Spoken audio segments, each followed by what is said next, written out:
1899. Scott Joplin's Maple Leaf Rag made ragtime the newest rage in music.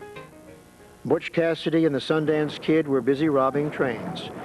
And a little spot of land east of the Continental Divide between the Des Plaines River and the Chicago River, a town was about to be born. You might say it all began back in 1833, when the Treaty of Chicago was signed. By this time, the Potawatomi Indians were moved beyond the Mississippi River, and with the defeat of Black Hawk came the final expulsion of Indians from the Illinois country. After the Indians had moved on, it wasn't long before the early white settlers began pouring into the area. They came east along the Ohio River to Shawneetown. Then they moved northwest until they discovered it. A beautiful land of prairies, thick woods along river courses, and the rich farmland in the central and northern part of Illinois. Many of these early pioneers decided to settle in this area, and that's where our story really begins. Fine soil, timber, and fresh water, and land that could be purchased for $1.25 an acre. And what's more, they could select up to 160 acres of land in the area, now known as Niles and Main Township, near the site of the present Glenview Club. One of the first families to arrive was that of George Heslington, and their baby daughter was the first white child born here. They followed the Indian example of choosing the high ground to avoid the swampy conditions, and located along the Indian trails called the Little Fork and the Indian Lakes Trail. You know them as Waukegan Road and Glenview Road. The earliest authentic records state that our first settlers were Dardaman Bishop and John and Ben Toops. They too settled near the intersection of Little Fork and Indian Trails, where Sergeant Joseph Adams had established a primitive store in the area we now call downtown Glenview. But this was just the beginning. People of English and German heritage soon came. The Dews, Hutchings, Reeds, Hoffmans, Rugans, Clavies, Meltzers, and many more, eager to settle on the rich farmland. But although the ground was rich and fertile, it was difficult to break the soil because the prairie was a root-clogged solid surface that made plowing almost impossible. To successfully farm the land required a sharing of knowledge as well as muscle. Suitable crops had to be found as well as food for the pioneers. Tools had to be developed. Land had to be drained. The farmers learned to share their experiences through the forming of agricultural societies and fairs, mechanics institutes, and written interacting with the prairie farmer. A constant sharing of ideas, cooperation, and the ability to learn from each other. The Kennicotts helped to lead and develop these mutual societies. John Kennicott had acquired a practical medical education, a true passion for boating, and a continuing concern for education, all of which set the pattern for the contribution he was to make. Among other things, Dr. John had run a store, been principal of a school, and also published poems. So into this untamed prairie, Dr. John Kennicott came in 1836. He selected land in the Grove, just north of his brother William, and offered his medical skills to the pioneers. His brother Hiram probably floated logs from his sawmill in half-day, and from these, Dr. John built a log house for his little family. At first, my father and mother could not make up their minds to stay in the new country, and the first year they lived in the one large log room with its huge fireplace. But they did stay, and thus came 9 roofs to that blessed old house. They would add on a room as the children came along, or as grandfather and his wife came to live with them. And it was a queer, rambling, delightful old home. Alice Kennicott. I love the flowers and the fruits, the graceful tree and half-sentient plant nearly as well as I love my own children. There is religion in the voiceless production of nature. There are words of promise on every opening bud. John Kennicott. Dr. William Kennicott set up a permanent dental practice in Chicago and became Chicago's first full-time dentist. By 1841, there was a growing spirit of permanence that was reflected in the opening of the West Northfield School. And over on Shermer Avenue, John Kamek gave ground for a school which later became Rugen School District 33. And in 1854, John Kennicott would help to organize the Grove School. Miss Cordelia Boyden was the first teacher. As mentioned earlier, the first wave of settlers were English. Many settled in South Northfield. Among these were James and Sarah Hutchings.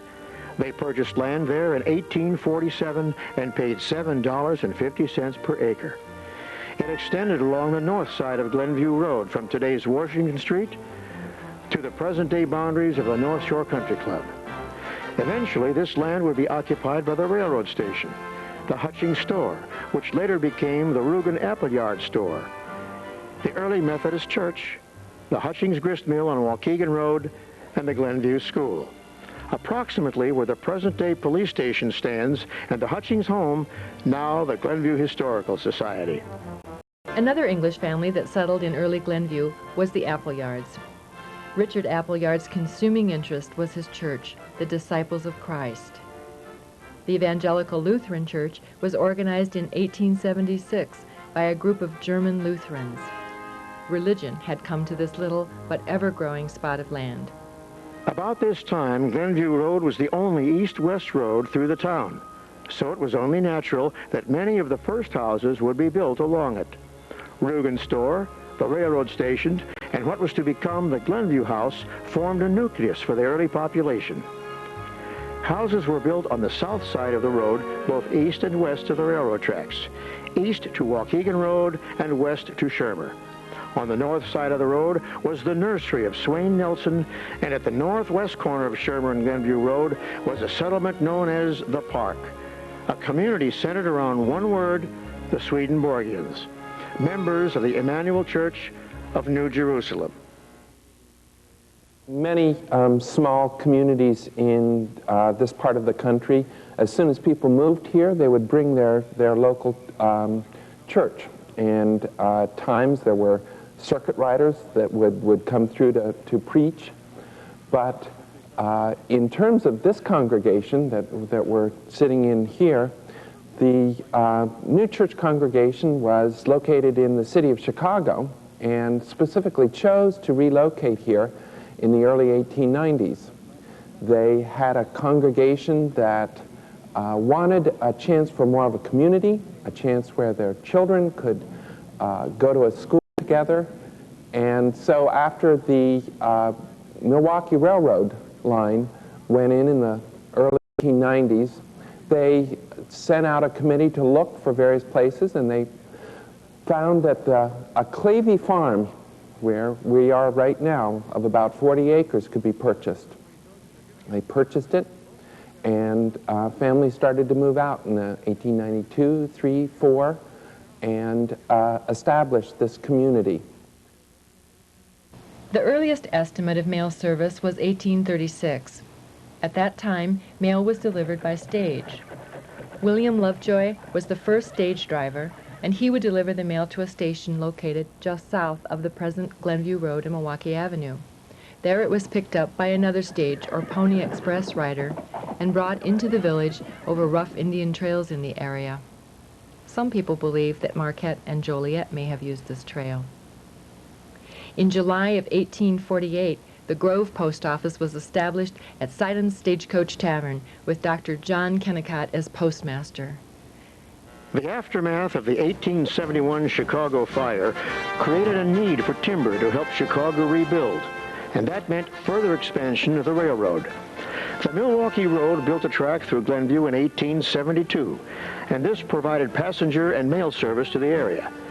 In 1892, the Milwaukee Road built a second track due to the increase in travel for the upcoming Columbia Exposition. Trains ran on regular schedules with wooden coaches and an open platform entrance at each end.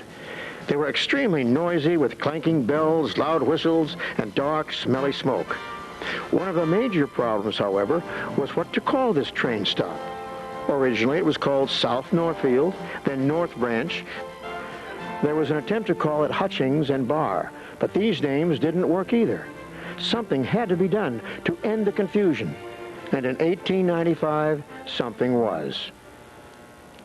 And he looked out of his bedroom window towards the east, and could see Glenview, he wasn't Glenview then, of course, but he could see the river and the trees that were surrounding the river. So he called to his wife and he said, "Mary," he said, "come up here and see this beautiful view of the Glen." And so she came up and looked at it and she said, "Oh, it's magnificent."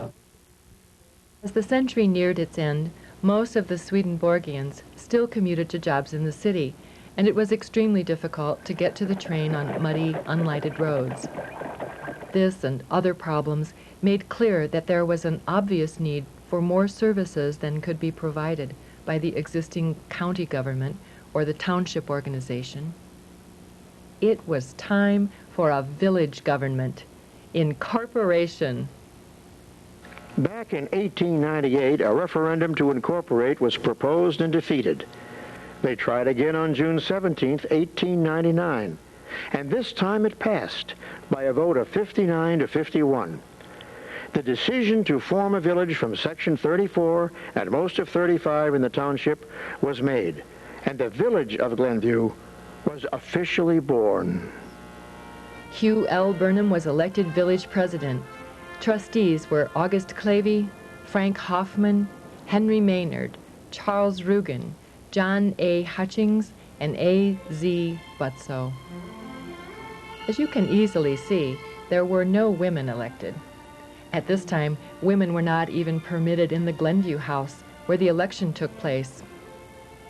One cannot help but wonder what these founding fathers would think if they knew that the president of Glenview would one day be a woman.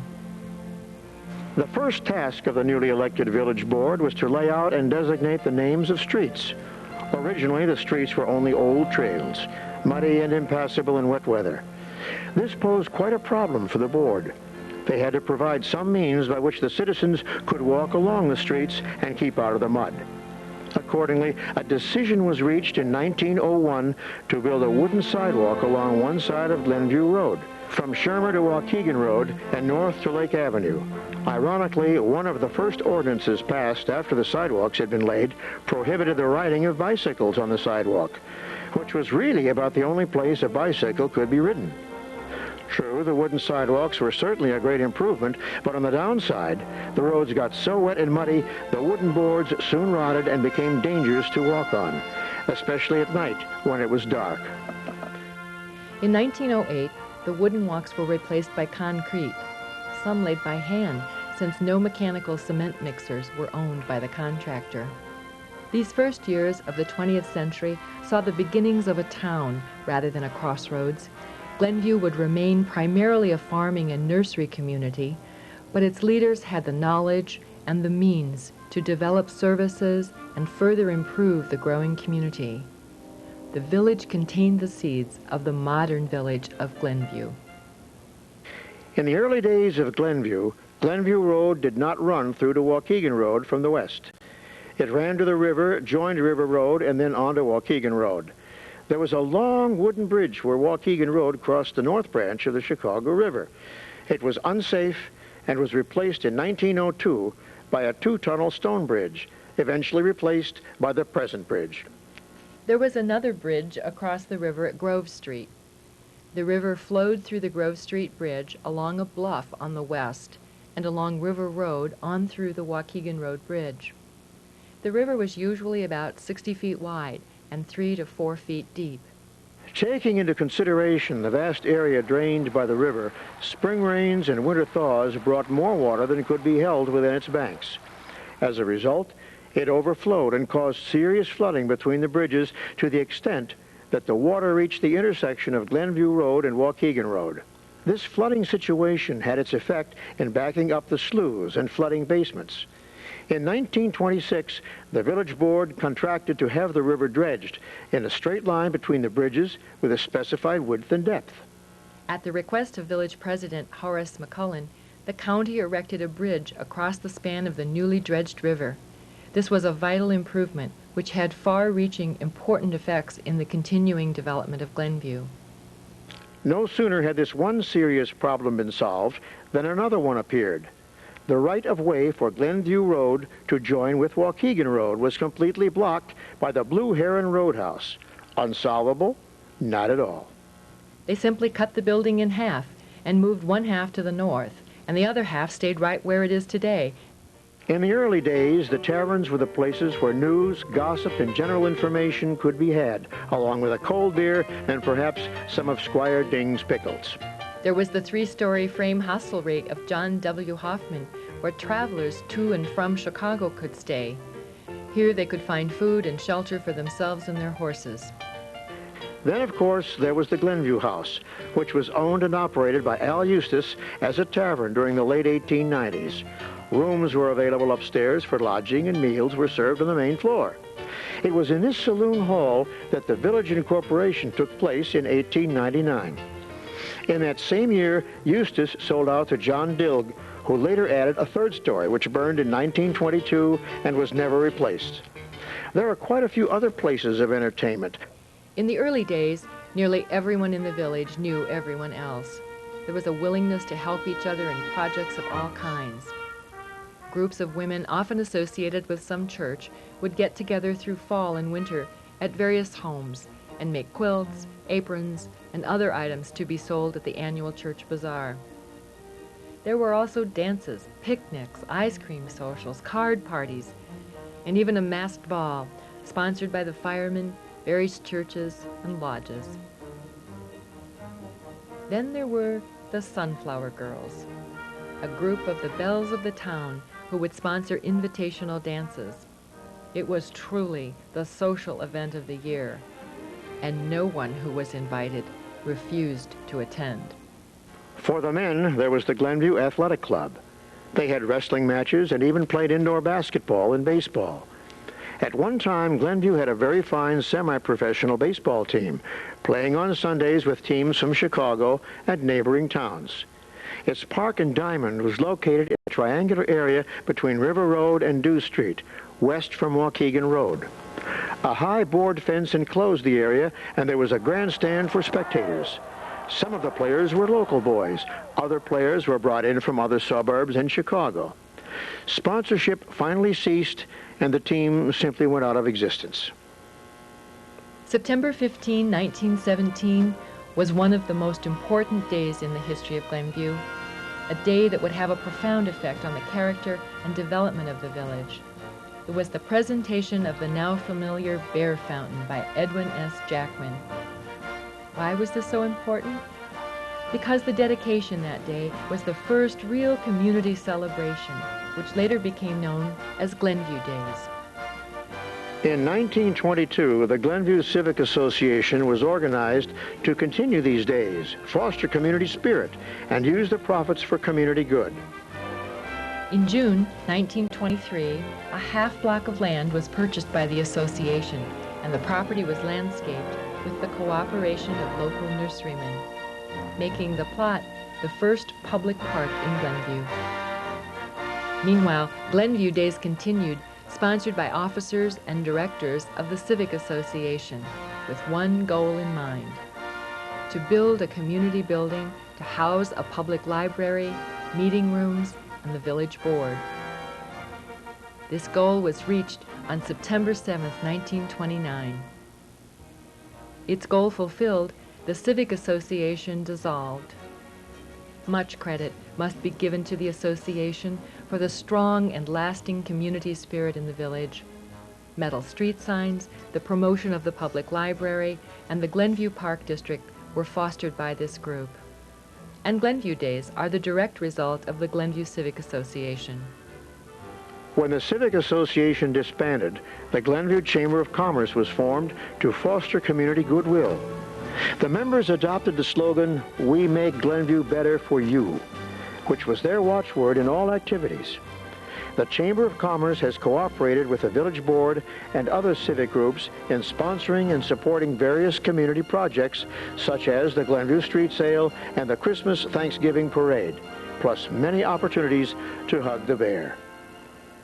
As the years continued to pass, Glenview continued to grow. 1920, the Boy Scouts. 1921, Glenview Road was paved, and Glenview State Bank was established. 1927, the Park District was established. And from 1930 to 1933, Roosevelt Park was built. 1930, the public library was established. In 1932, the adoption of the Council Manager Plan of Government by Village Ordinance. The establishment of Glenview Planning Commission in 1933. 1937, the installation of the Lake Michigan water supply. In 1945, the Glenview Health Council was formed. 1946 and 47, a brand new fire station. 1965, there was the founding of the Glenview Area Historical Society. And in 1974, a new police station. But there was one single thing during World War II years that captivated Glenview. Part of the village was a prisoner of war camp for German prisoners. Remember when the POWs came into Glenview, there was a railroad spur that ran next to where Grandpa's is, and it ran to the lumber yard, and initially it would end at Rugen Stores there. And the cars would have the POWs in there. And a friend of my mother-in-law's family, Mrs. Hortz, she lived on a house which is kitty corner from the depot right now. The house is still there. And of course she was German, and she would go out and talk German with them. And of course the POWs loved that somebody could speak German. And then, like Beverly said, that they used them on the farm. And they used them on the farm of friends of my mother's family. The Stiles had a farm on off of Washington Road between Gulf Road and Dempster Street on the east side. And my mother's mother, my Grandma Getch, used to work on the farm, so she'd have something to do and maybe earn a few pennies or a few bucks. But they had the prisoners of war there. And of course, they worked on the farm, and of course, my grandma, being born in Germany and coming over here as a young teenager, she spoke fluent German and fluent English. And of course, she spoke with the Germans. And I remember her saying she was talking with the Germans, and she could not remember what they called the airplanes. So finally, they said they called them the Luftwaffe. And but they were no threat at all to anybody.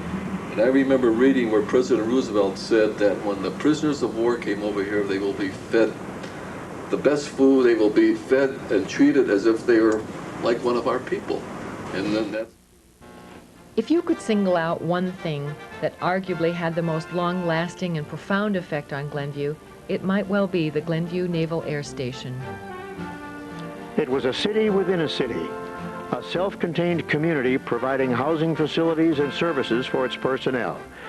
The children attended the Glenview and Glenbrook school systems, and in June of 1971, the Naval Air Station was annexed to the village, thereby becoming a vital part of the Glenview community. How did it begin? Well, before it became a naval air station, it was a private commercial field. And at that time it was called Curtis Wright Reynolds. Now, Curtis, of course, was Glenn Curtis, an aircraft manufacturer. Manufactured a lot of planes for the Army. And of course, Wright was a well-known aircraft engine manufacturer. And Reynolds was a real estate speculator. And he apparently was the one that found the property, bought it, and was a partner in this Curtis Wright Reynolds Airport for quite some time. And then he got out of it later on. I think after the Depression hit in 1929, he either was wiped out or got out of his own accord, one way or the other. And of course, its purpose was to be an airport on the north side of Chicago. There was an airport at Chicago Heights, and of course, what we now call Midway. At that time, it was Chicago Municipal Airport, and later on, it was known as Muni Municipal.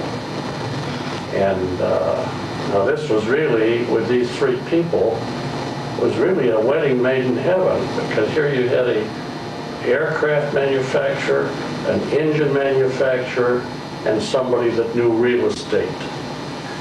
And this, I think that this piece of property was picked because it was all onion farms around it. And it itself was onion farms. 1899. Scott Joplin's Maple Leaf Rag made ragtime the newest craze in music. Butch Cassidy and the Sundance Kid were busy robbing trains. And a little spot of land east of the Continental Divide between the Des Plaines River and the Chicago River, a town was about to be born. And so it was on June 20th, 1899, when the town became a village. Glenview was born. And today we are ready to celebrate a birthday 100 years in the making. And as we celebrate this centennial, we might walk down Glenview Road, watch the construction where the base used to be, or perhaps sit in on a village board meeting, visit the Glenview Historical Society, and wonder what those old-timers would think if they saw Glenview today. It must be a dream. It's a wonder. And they would soon discover that in many ways, Glenview is a wonder. With so much history as our heritage, our schools, park district, corporate and local businesses, a strong civic-minded chamber of commerce, local television, the Jackman Bear, street sales, an excellent library, and much, much more. What lies ahead in the next 100 years? We can only imagine. We can only dream. Well, it's almost time for the party. But before we go, let's take a moment and listen for the sound of gentle voices in the wind. Look for an almost imperceptible shadow there in the distance. And if we try very hard, we just might see them. The Rugans, Dews, Kennicotts, Hutchings, Reeds, and the Hoffmans. The Heslingtons, Clavies, Melzers, and others. Even old Dinky Dink Al Henke. They're all coming. Some from Al Eustace's saloon, Frogtown, and from the park. Others from the Glenview Athletic Club, Rugen's store, or the Blue Heron. Look hard, and you'll see them.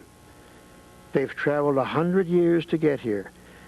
And to them and to us, we say, well done and happy birthday.